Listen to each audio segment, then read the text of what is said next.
Hello friends, welcome to A to Z study. कैसे हो आप सभी? आई होप कि आप लोग बहुत ज़्यादा अच्छे होंगे। गाइस देखिए, आज का हमारा टॉपिक है संयुक्त राष्ट्र संघ, मतलब क्या यूएनओ, संयुक्त राष्ट्र संघ। इससे इंपॉर्टेंट क्वेश्चन आते हैं और जितने में देखो लूसेंट के बुक से मैंने ये लिया है, ठीक है। एक्चुअली इतनी सारी टाइपिंग मैं नहीं कर पाऊंगा, अकेले मुझे करना होता है और मैं अपना टाइम निकाल के आपको वीडियो देता हूँ बिकॉज आप समझ गए कि आपको एग्जाम नज़दीक है, तो मैं आपको दे रहा हूँ। और इतनी सारी टाइपिंग करना मेरे बस की बात नहीं है अकेले। सो मैं आपको दे रहा हूँ ये डायरेक्ट लूसेंट के बुक से मैंने क्या किया, पिक ले लिया इसका। और टेंशन मतलब बिल्कुल भी अच्छी तरीके से आपको समझा दूंगा जितने भी क्वेश्चन आएंगे। अगर क्वेश्चन यूएनएसओ आते हैं तो इससे बाहर नहीं आएंगे। देखो एमआर के एग्जाम में भी यूएनएसओ कुछ क्वेश्चन आए थे, उस पर हम डिटेल में बात कर लेंगे। इसके अलावा यूएनओ के बारे में अच्छे से हम पढ़ लेंगे, इससे बाहर क्वेश्चन आपको एग्जाम में नहीं आएगा, ठीक है। और चलो, आपको बिल्कुल भी पढ़ने में बोरिंग नहीं लगेगा। अगर आप खुद से पढ़ते हो बुक तो आपको बहुत ज़्यादा बोरिंग लगता है ना, लेकिन यहाँ आपको बोरिंग नहीं लगेगा। लेकिन उससे पहले मैं बोलूँगा कुछ जो इंपॉर्टेंट चीज़ें मैंने दिखाया था कल, आपको उनको दिखा देता हूँ अभी। तो आप लोग यहाँ पे देख लो, अगर आप एयरफोर्स ग्रुप वाई की फिलहाल प्रिपरेशन कर रहे हो, अभी तो आपका कोई एग्जाम है नहीं, ग्रुप एक्स वाई के एग्जाम है, तो मैं वाई की बात कर रहा हूँ। रगा के लिए मैंने जैसे कि आपको कल वीडियो दिया था। देखो स्पेशली अगर आप वाई की प्रिपरेशन कर रहे हो, वाई आपको क्लियर करना है, तो यहाँ पे देखो जैसे आप ए टू जेड स्टडी के होम पेज पे आते हो, तो यहाँ पे आपको एक प्लेलिस्ट एयरफोर्स ग्रुप वाई 2019 के नाम 2019 के नाम पे एक मिल रहा है, जिसमें देखो बहुत सारी प्लेलिस्ट आपको यहाँ पे ऑलरेडी दी हुई है, ठीक है। जो कि 1 2 3 4 सामने है, और इसके बाद इसे ड्रॉप डाउन पे नीचे करते हो तो एक ड्रॉ आपको और मिलेंगे, जिसमें आपको जीके सीरीज मिलेंगे, ठीक है। जीके सीरीज टोटल ये जो 9 तो मैं आपको दे रहा हूँ, ठीक है, 8 तक मैंने दिया है। तो इन सभी वीडियोस को आपको एग्जाम से पहले देख के जाना, अगर एयरफोर्स ग्रुप वाई को क्या करना है, आपको क्रैक करना है तो, ठीक है। तो यहाँ पे हम बात करें किस चीज़ के, तो चलो आज जो 9 हमारा यूएनओ से रिलेटेड है, और यूएनओ के बारे में बहुत अच्छी तरीके से हम लोग पढ़ के जाएंगे एग्जाम से पहले, कि कहीं भी क्वेश्चन आए तो छूटेगा नहीं, ठीक है। तो काम क्या बनता है, चैनल को सब्सक्राइब कर लेना प्लीज़, वीडियो को लाइक जरूर करना। तो यहाँ पे आप लोग देख लो, बिल्कुल भी बहुत अच्छे से हम लोग पढ़ लेते हैं, ठीक है, खुद भी आपको बोरिंग नहीं लगेगा। सबसे पहले यूएनओ के बारे में जानते हैं कि यूएनओ है क्या। यूएनओ संयुक्त राष्ट्र संघ, जिसको एग्जाम में यूएनओ के नाम से भी जाना जाता है। देखो इसका गठन आखिर क्यों किया गया, एक्चुअली होता है क्या, वर्ल्ड वॉर से बचने के लिए।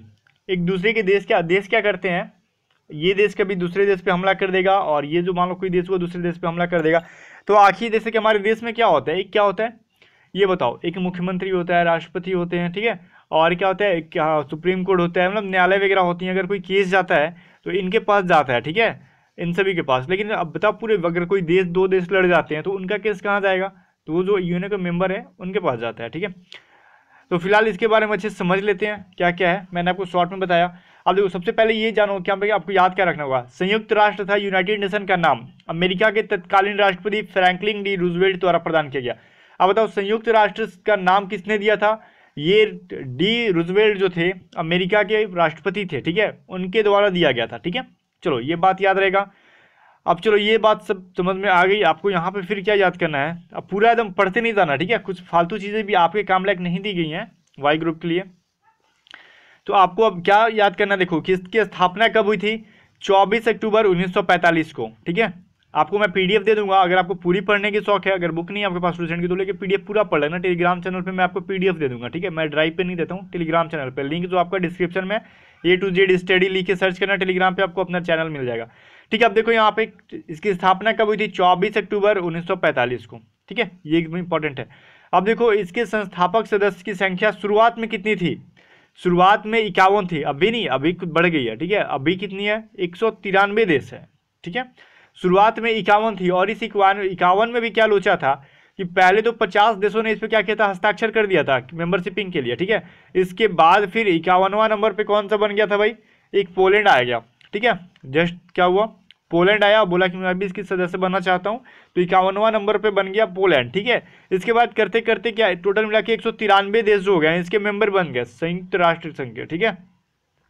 तो लास्ट जो 193वां देश है ये याद रखना कौन है, दक्षिणी सूडान है, ठीक है। ये याद रखना होगा कि यूएनओ का 193वां मेंबर जो लास्ट मेंबर अभी फिलहाल है, ये दक्षिणी सूडान है, ये देश का नाम है, ठीक है। अब देखो इसका मुख्यालय कहाँ पे है, संयुक्त राष्ट्र संघ का मुख्यालय कहाँ है, ये इंपॉर्टेंट क्वेश्चन, न्यूयॉर्क में है, न्यूयॉर्क में है, ठीक है। चलो, और इसका भवन जो है 17 एकड़ जमीन पर है, जो 39 मंजिल का भवन है। ये कहाँ पे है ये भवन, ये मैनहट्टन द्वीप में बना हुआ है। न्यूयॉर्क में तो है, लेकिन कहाँ पे इसका भवन जो बना हुआ है, मैनहट्टन द्वीप, जो कि न्यूयॉर्क में ही ऑलरेडी है। तो ये द्वीप का नाम याद रखना, मैनहट्टन द्वीप, ठीक है। चलो हम आगे भी देख लेते क्या है। अब देखो ये उतनी इंपॉर्टेंट तो नहीं है, फिर भी याद रखना जरा, याद हो सके तो ही, कि देखो ये जो 17 एकड़ भूमि जो थी, ये किसने दान दिया था, जॉन डी रॉकफेलर ने दिया था, ठीक है। इसी में जो इसका सचिवालय है ये भी स्थित कहाँ पे है, न्यूयॉर्क में ही है। और सचिवालय क्या है वो भी हम पढ़ेंगे, सब कुछ समझेंगे, टेंशन मत लो। जो भी समझ में नहीं आता जैसे जैसे हम आगे बढ़ेंगे सब कुछ क्लियर हो जाएगा पीछे का चीज़। अब देखो, अब यहाँ पे इंपॉर्टेंट है कि संयुक्त राष्ट्र संघ का ध्वज कैसा है, ठीक है। अब देखो पहले सबसे पहले ये देख लो इसकी प्रथम बैठक कब हुई थी, तो 1952 ईस्वी में इसकी क्या हुई थी, प्रथम बैठक, ठीक है, यूएनओ की। ये उतनी भी ज़्यादा इंपॉर्टेंट नहीं है लेकिन फिर भी याद रखना, एयरफोर्स वाई ग्रुप में तो कम चांस है पूछने का। एनडीए के बच्चे याद रखना कि यूएनओ की प्रथम बैठक 1952 में हुई थी। अब देखो संयुक्त राष्ट्र संघ के जो फ्लैग के बारे में बात किया जाए तो कैसा है, जैसे कि थंबनेल पे आपको दिख रहा होगा, जैसे मैं वीडियो में थंबनेल पे एक फोटो दिख रहा होगा वैसा ही है, ठीक है, इसका जो फ्लैग है। अब उस पर क्या, संयुक्त राष्ट्र संघ के ध्वज की पृष्ठभूमि जो है हल्की नीली कलर की है और उस पर श्वेत रंग से राष्ट्र संघ का प्रतीक बना है, ठीक है। कैसा बना है, राष्ट्र संघ का प्रतीक बना है। और यह प्रतीक कैसा है, दो जैतून की वक्राकार जो शाखाएं है, जैतून जो है ओलिव को बोलते हैं, ठीक है, उसकी वक्राकार शाखाएं ऊपर से खुली है और बीच में विश्व का मानचित्र है। ये जानना आपके लिए इंपॉर्टेंट एग्जाम में पूछ देता है कि ये जो मान लो कि ध्वज है ये किस देश की है। अब देखो संयुक्त राष्ट्र की भाषाएं, इसमें कौन कौन सी इंपॉर्टेंट भाषा है, मुख्य रूप से देखो कार्य करने के लिए अंग्रेजी और फ्रेंच को दी गई है, जो कि इसके न्यायालय में भी यही चलती है संयुक्त राष्ट्र की। जो याद रखना कि मुख्य रूप से कौन सी कार्य करने वाली भाषा है, अंग्रेजी और फ्रेंच है, ठीक है। और इसके अलावा और कौन सी भाषाओं को मान्यता दी गई है, चीनी, रसियन, अरबी तथा स्पेनिश। अब पूछेगा कि संयुक्त राष्ट्र संघ की कार्य करने वाली भाषा कौन सी है, अगर चीनी, रसियन, अरबी, स्पेनिश में से कोई एक ऑप्शन में रहा तो इसे आंसर मत कर देना भूल के भी। अंग्रेजी और फ्रेंच ही है कार्य करने वाली मुख्य रूप से, लेकिन इसके अलावा और कौन सी भाषाओं को मान्यता प्राप्त है, तो चीनी, रसियन, अरबी और स्पेनिश, 4 एक्स्ट्रा भाषाएं, 2 मुख्य रूप से अंग्रेजी और फ्रेंच। इस बात को जरा ध्यान से सुनना, एग्जाम में आ गया तो ये मत कहना कि सर आपने बताया नहीं था, या फिर ये मत कहना कि सर आपने तो बताया था मुझे एग्जाम ये याद नहीं था, तो याद कर लो इसे। अब इसकी बजट से भी रिलेटेड कुछ क्वेश्चन है वो नहीं आएंगे आपके एग्जाम में, ठीक है। अब देखो इसका बजट किसके द्वारा पेश किया जाता है ये आएगा, तो बजट जो है महासचिव द्वारा पेश किया जाता है, ठीक है। किसके द्वारा पेश किया जाता है, तो महासचिव द्वारा पेश किया जाता है। यहाँ पे इंपॉर्टेंट थे और ये सभी चीज़ें आपके लिए इंपॉर्टेंट नहीं है, जो इंपॉर्टेंट है मैं बता रहा हूँ, ठीक है। आप देखो संयुक्त राष्ट्र संघ के जो इसके 6 अंग हैं, क्या है, 6 अंग जो है वो आपके लिए मोस्ट इंपॉर्टेंट चीज़ है। अभी एमआर में एग्जाम में क्वेश्चन आया था इससे, ठीक है। अब देखो ये आपका अंतर्राष्ट्रीय न्यायालय से क्वेश्चन आया था ना कि उसमें कितने न्यायाधीश होते हैं एमआर के एग्जाम में। चलो ये भी उसके जो अंतर्राष्ट्रीय न्यायालय है संयुक्त राष्ट्र संघ का अंग है एक, ठीक है। ये कौन कौन से अंग है, महासभा, एक एक के बारे में अच्छे से पढ़ेंगे हम।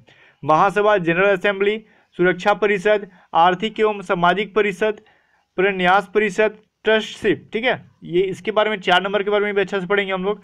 फिर देखो अंतर्राष्ट्रीय न्यायालय, सचिवालय, इन सभी के बारे में हम लोग पढ़ेंगे। अब लेकिन इंपॉर्टेंट से और यहाँ पर देखो क्या दिया हुआ है, ये देखो नीदरलैंड में हेग स्थित अंतर्राष्ट्रीय न्यायालय के अतिरिक्त सभी अंग संयुक्त राष्ट्र के न्यूयॉर्क में ही मुख्यालय है। अब देखो इसमें जो 6 अंग है ना, आपको यहाँ पे 6 अंग दिया हुआ है। जैसे यूएनओ का मुख्यालय कहाँ पे आपको बताओ, न्यूयॉर्क में है, तो इसके 6 अंग है, इनका भी मुख्यालय बना दिया गया है। देखो सिर्फ अंतर्राष्ट्रीय न्यायालय का जो मुख्यालय है नीदरलैंड के हेग में है। जैसे इंडिया में है क्या, कोई एक सिटी ले लो, कोई है जैसे मुंबई है, ठीक है, वही वैसी जो हेग है ये कहाँ पे है, नीदरलैंड में है, नीदरलैंड्स में है। तो ये जो अंतर्राष्ट्रीय न्यायालय का मुख्यालय जो है कहाँ पे है, हेग में, जो कि नीदरलैंड में स्थित है। अब बाकी ये जो और 5 बचते हैं इनका मुख्यालय न्यूयॉर्क में ही है, याद रखना न्यूयॉर्क में ही है। सिर्फ अंतर्राष्ट्रीय न्यायालय जो है यहाँ पे अलग हो जाता है, ठीक है, इसका मुख्यालय अलग है, बाकी सभी जो है इसी के अंग है, अपने अंग है। अब देखो फर्स्ट में हमारा क्या था, महासभा था ना, यहाँ पे महासभा। चलो महासभा के बारे में जरा हम इंपॉर्टेंट चीज़ें जान लेते हैं क्या क्या है। अब महासभा के बारे में आप लोग को क्या क्या जानना चाहिए, देखो यहाँ पे इसमें सभी सदस्य देशों के प्रतिनिधि सम्मिलित होते हैं, इसीलिए इसे विश्व का लघु संसद भी कहा जाता है। अभी देखो यूएनओ के जितने भी मेंबर हैं, जब महासभा होती है, अभी 193 मेंबर है, तो ये 193 देशों के जो सदस्य होंगे, प्रतिनिधि होंगे, महासभा में क्या होंगे, सम्मिलित होंगे, ठीक है। इसी वजह से इसे विश्व का लघु संसद भी कहा जाता है। इस बात को याद रखना कि विश्व का लघु संसद किसे कहा जाता है, तो महासभा को कहा जाता है, ठीक है।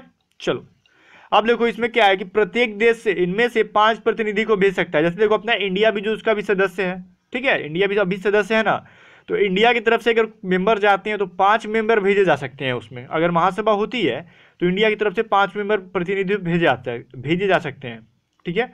अब देखो परंतु उनका वोट सिर्फ एक ही होता है। देखो अगर मान लो कोई चुनाव होता है महासभा के अंतर्गत, यूएनओ के अंतर्गत, उसमें 5 लोग तो चले जाएंगे इंडिया की तरफ से, लेकिन वोटिंग करना हो तो 5 5 बार वोट नहीं होगा, बल्कि एक ही वोट काउंट होगा। मतलब क्या, काउंट देश की तरफ से होता है, ना कि उसमें कितने प्रतिनिधि गए हैं वो। 193 वोट, सॉरी, मेंबर जाएंगे, भले 193 में से हर एक देश में से 4-5 4-5 3-4-5 ऐसे करके मेंबर चले जाएं, लेकिन हर एक देश की तरफ से वोटिंग एक ही काउंट होगा। बात समझ में आया? 5 लोग भले ही हैं, लेकिन इनका वोट एक ही होगा। 3 लोग भी है तो वोट एक ही होगा, और अकेले जो भी है उसका भी वोट क्या होगा, एक ही होगा। ये बात समझ में आ गया? अब देखो, ये देखो एक चीज आगे समझो। महत्वपूर्ण प्रश्नों जैसे शांति एवं सुरक्षा से जुड़े मुद्दे, नए सदस्यों को प्रवेश और बजट निर्णय लेने के लिए 2/3 बहुमत जरूरी होता है। जैसे कि देखो, महासभा में क्या होता है, सबसे पहले महासभा का हम कार्य यहाँ पे समझ लो कि जान लेते हैं क्या क्या है। महासभा का कार्य सुरक्षा परिषद की संस्तुति पर अंतर्राष्ट्रीय न्यायालय के न्यायाधीश, नए देशों की सदस्यता, महासचिव की नियुक्ति, राष्ट्र संघ का बजट पारित करना, ये जो है महासभा का कार्य है। मतलब क्या, जिसमें न्यायालय का न्यायाधीश है, अंतर्राष्ट्रीय न्यायालय का न्यायाधीश को क्या करना, कि कौन बनेगा, ठीक है, ऐसे करके निर्वाचन कराना, उसका कौन सा नए देश को सदस्यता दिलाना है, उसकी जो महासचिव की नियुक्ति करनी है, ठीक है, राष्ट्र संघ का बजट पारित करना है, ये सभी कार्य जो है आपको जो है महासभा का है, ठीक है। ये सभी कार्य जो है महासभा के है। लेकिन उसमें जो चुनाव होते हैं तो उसकी कितनी बहुमत चाहिए, उसमें 2/3 बहुमत चाहिए किसी को जो अगर जिताना है तो। बात समझ में आया? चलो हम आगे देखते हैं क्या है। अब कुछ बातें उतनी इंपॉर्टेंट तो नहीं है, फिर भी सुन लो, ज़्यादा इंपॉर्टेंट नहीं। अगर नहीं याद होगी तो टेंशन मत लेना, पीडीएफ में एक बार रीड कर लेना, मैं पढ़ा दे रहा हूँ, उसके बाद पीडीएफ पढ़ लेना, आपको कंफर्म याद हो जाएगा। अब महासभा का जो है नियमित सत्र जो होता है कब से कब स्टार्ट होता है, तो सितंबर में तीसरे मंगलवार से शुरू होकर दिसंबर के मध्य तक चलता है इसका, ठीक है। ये बात समझ में आ गया? चलो अब देखो सुरक्षा परिषद देख लो, दूसरे नंबर पे हमारा देखो अंग में कौन सा था, सुरक्षा परिषद। अब तो यहाँ पे हम सुरक्षा परिषद के बारे में जान लेते हैं। दूसरे में हमारा सुरक्षा परिषद था, महासभा के बारे में इंपॉर्टेंट चीज जान लिया हम लोग। अब सुरक्षा परिषद के बारे में जान लो, बहुत कम चीजें इसके बारे में। देखो सुरक्षा परिषद क्या है, यह संयुक्त राष्ट्र संघ का मुख्य अंग है, ठीक है, और एक प्रकार से कार्यपालिका भी है, ठीक है। संयुक्त राष्ट्र संघ का कार्यपालिका कौन है, सुरक्षा परिषद है, ठीक है। अब ये समझ लो, संयुक्त राष्ट्र घोषणा पत्र के अनुसार अंतर्राष्ट्रीय शांति एवं सुरक्षा बनाए रखना सुरक्षा परिषद की मुख्य जिम्मेदारी है, ठीक है। जिसके कारण से इसे क्या कहा जाता है, दुनिया का पुलिसमैन कहा जाता है। पूरी दुनिया का पुलिसमैन किसे कहा जाता है, तो सुरक्षा परिषद को कहा जाता है। इसमें कितने सदस्य होते हैं, 15 सदस्य होते हैं सुरक्षा परिषद में। यूएनओ के सुरक्षा परिषद में टोटल 15 सदस्य होते हैं, जिसमें 5 अस्थायी सदस्य होते हैं और 10 अस्थायी सदस्य होते हैं। ये क्वेश्चन भी एमआर में आया था, ठीक है। 5, अब देखो आगे भी एग्जाम में आएंगे, ये तो फिक्स है। अब किस शिफ्ट में आया इसके बारे में हम कुछ नहीं कह सकते, लेकिन ध्यान दो, टोटल यूएनओ के सुरक्षा परिषद में कितने सदस्य हैं, 15 है, जिसमें से 5 जो है परमानेंट है और जो 10 जो है परमानेंट नहीं, मतलब क्या अस्थायी है, और 5 जो है अस्थायी है। तो अपना भारत जो है परमानेंट नहीं है, ये 10 में आता है, मतलब अस्थायी सदस्य में आता है। ये याद रखना कि भारत अस्थायी सदस्य नहीं है यूएनओ का, मतलब उसके सुरक्षा परिषद का, बल्कि अस्थायी सदस्य है, लेकिन यूएनओ का मेंबर है। अब देखो 5 अस्थायी सदस्य कौन कौन से हैं, अमेरिका, रूस, ब्रिटेन, फ्रांस और चाइना। तो सबसे पहले देखो ये ARBFC, ठीक है, ऐसे है ना, तो हम ऐसे करेंगे ABC। पहले क्या हो गया, अमेरिका, ब्रिटेन और क्या हो गया, चाइना, ABC, फिर आप समझ लो FR, ठीक है, ABC FR, ऐसे करके याद कर लो। तो पहले तो 3 आपको याद हो जाएंगे, ABC अमेरिका, ब्रिटेन, चाइना, उसके बाद F से फ्रांस हो गया, R से रसिया हो गया। अपना याद करने का कोई भी तरीका ढूंढ लेना, मैंने अपना तरीका बता दिया आपको याद करने का, जैसे मैं याद किया था, मैंने सबसे फर्स्ट बार, मुझे भी नहीं याद हो रहा था तो मैंने भी ऐसे ही याद किया था इसे। देखो अस्थायी सदस्यों का निर्वाचन महासभा अपने 2/3 बहुमत के लिए 2 वर्षों के लिए करता है।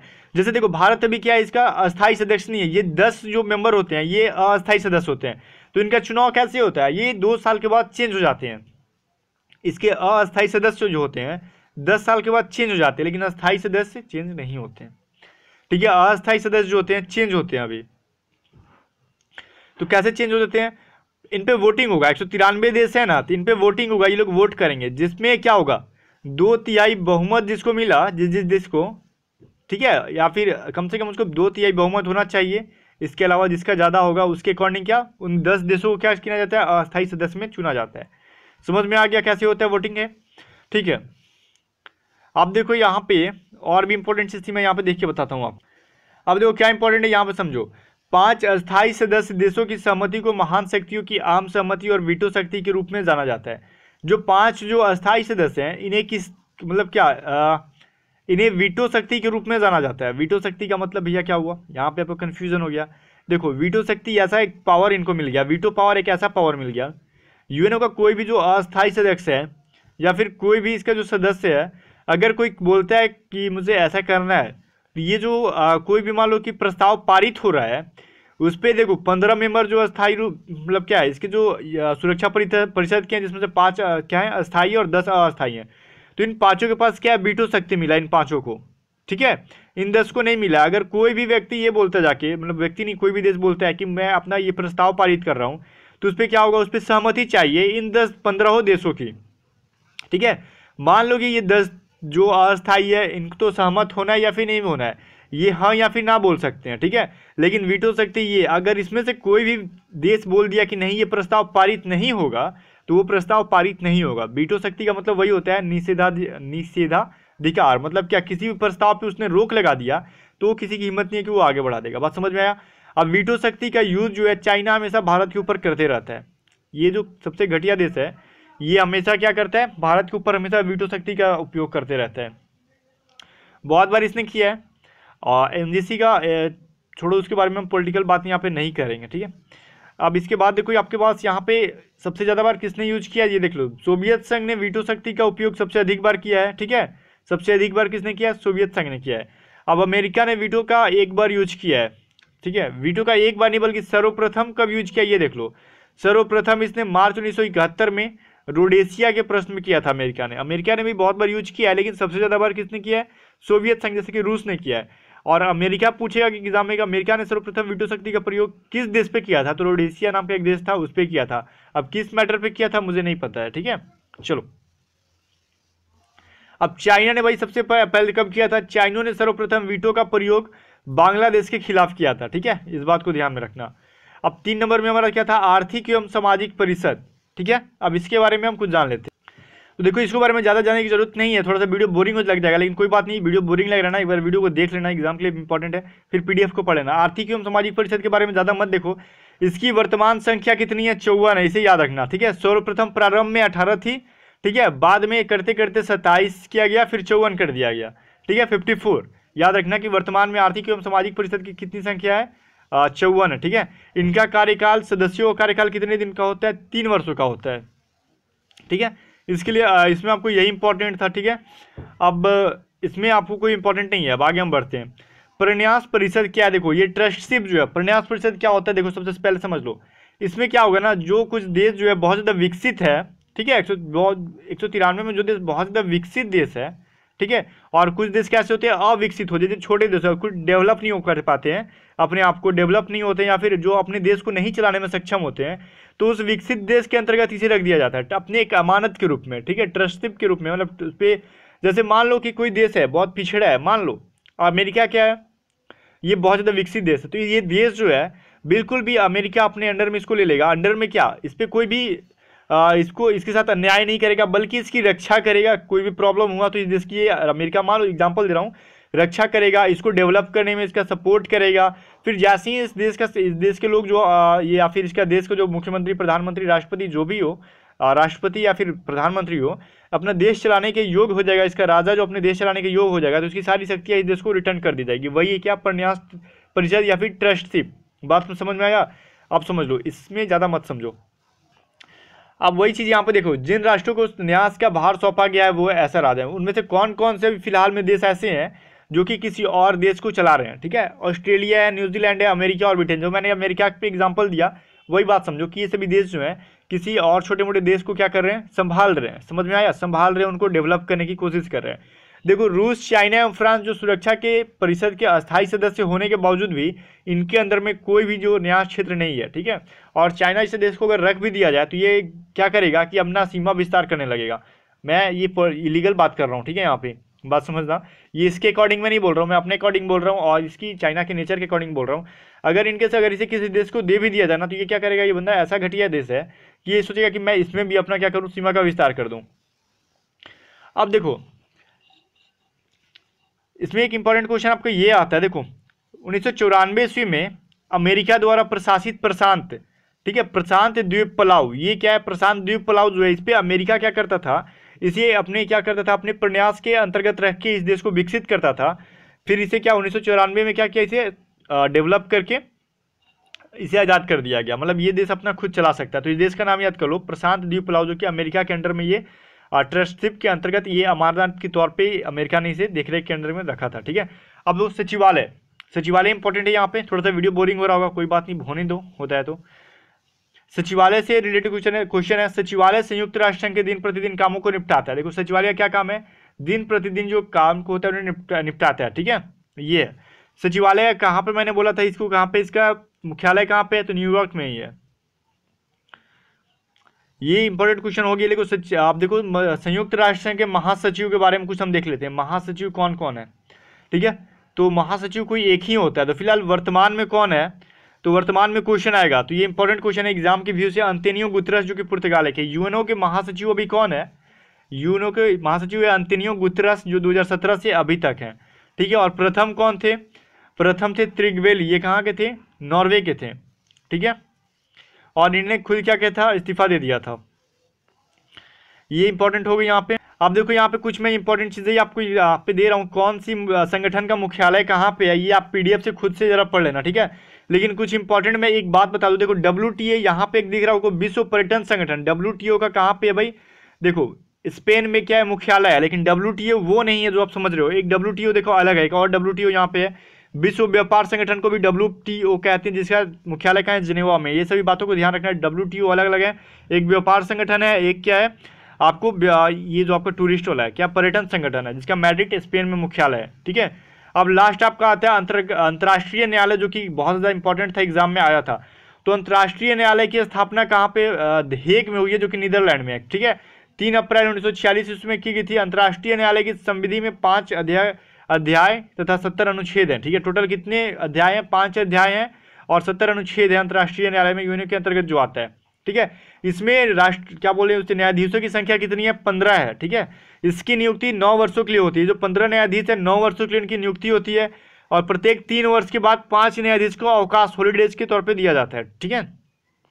और देखो कोई भी 2 न्यायाधीश एक ही देश के नहीं बन सकते। जैसे भारत के मान लो कोई न्यायाधीश है, तो 2 व्यक्ति भारत के 2 व्यक्ति न्यायाधीश नहीं बन सकते, बल्कि अलग अलग देश के एक एक न्यायाधीश बनते हैं। ठीक है।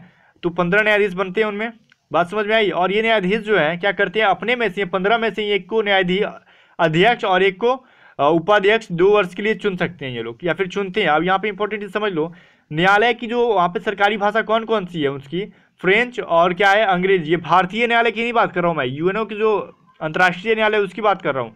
उसकी जो कौन कौन सी है भाई, कार्यकारी भाषाएं कौन कौन सी है, फ्रेंच और अंग्रेजी है, इसको भी याद रखना। अब न्यायालय का कोरम क्या है, 9 है। कोरम का मतलब क्या होता है, अगर कोई न्यायालय में केस चल रहा है वहाँ पे अंतर्राष्ट्रीय न्यायालय में, तो मिनिमम आपको 9 जो है वहाँ पे ये रहने चाहिए। क्या बोलेंगे, जस्टिस, मतलब न्यायाधीश यहाँ पे 9 मिनिमम न्यायाधीश रहने चाहिए वहाँ पे, 9 से कम नहीं होने चाहिए। अब देख लो यहाँ पे अंतर्राष्ट्रीय न्यायालय में भारतीय न्यायाधीश कौन कौन से थे, तो बेनेगल रामाराव थे, नागेंद्र सिंह, रघुनंदन पाठक, दलवीर भंडारी जो अभी हैं। ठीक है। ये 3 पहले थे, फिलहाल अब हैं कि, देखो ये दोनों तो शायद नहीं होंगे अब इस दुनिया में, अब इनके बारे में नहीं पता रघुनंदन पाठक हैं कि नहीं है, क्योंकि 91 तक ये थे। अब देखो दलवीर भंडारी जो फिलहाल वहाँ पे हैं, न्यायाधीश का काम पे हैं, 2012 से चल रहे हैं, 9 साल तक रहेंगे, बात समझ में आई। और देखो ये नागेंद्र सिंह जो है, इन्होंने न्यायाधीश के तौर पे भी काम किया है, उपाध्यक्ष के तौर पे भी और अध्यक्ष के तौर पे भी काम किया है। कब कब किया, यहाँ पे ईस्वी दी हुई है, ईस्वी इंपॉर्टेंट नहीं है। ठीक है। तो ये रही आपकी यूएनओ से रिलेटेड जो भी इंपॉर्टेंट क्वेश्चन थी। थोड़ी सी वीडियो को बोरिंग कर दिया मैंने, लेकिन दे दिया। तो थोड़ा सा बोरिंग लगेगा, वीडियो को जबरदस्ती देखो और क्वेश्चन को देखो। वीडियो देखना कोई बोरिंग लग रहा है, लेकिन फिर भी देखो, वीडियो देखने के बाद आपको पीडीएफ एक बार रीड कर लेना है एकदम दिल से। ठीक है। अब मतलब क्या जैसे बोरिंग फील करके नहीं, बल्कि अपने मन से पढ़ लेना, आपको पूरा पूरा समझ में आ जाएगा। वीडियो को लाइक करना, दोस्तों के साथ एक शेयर जरूर करना। ठीक है, ताकि मुझे मोटिवेशन मिले, मैं और भी वीडियो आपके लिए ऐसे लाते रहूँ। चलो, बेस्ट ऑफ लक।